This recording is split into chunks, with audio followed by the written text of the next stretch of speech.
L-Avukat Ġenerali għandu wisq poteri, bil-konsegwenza li min ikun f'dik il-pożizzjoni isib ruħu f'pożizzjoni diffiċli.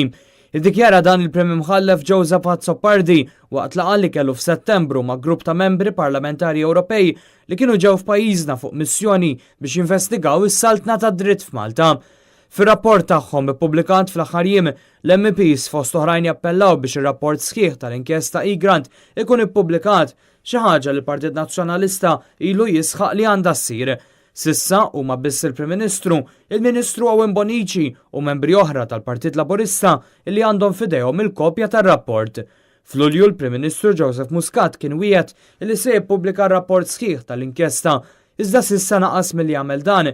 Bil-kap tal-Oppożizzjoni Adrian Delija ikollu jiftaħ kawża fil-qorti biex jitlob lill-Avukat Ġenerali kopja tar-rapport.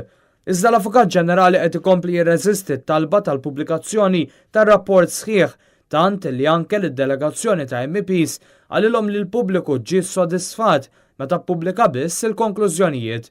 Madankollu l-konklużjonijiet tar-rapport tal-MPs jikkontradixxu dan. Jingħad li jekk ir-rapport sħiħ tal-inkjesta ma jiġix ippubblikat immedjatament u jekk jibqgħu biss il-membri tal-Gvern li għandhom kopja sħiħa, dan iwassal biex tintilef il-konfidenza fil-proċess ġudizzjarju.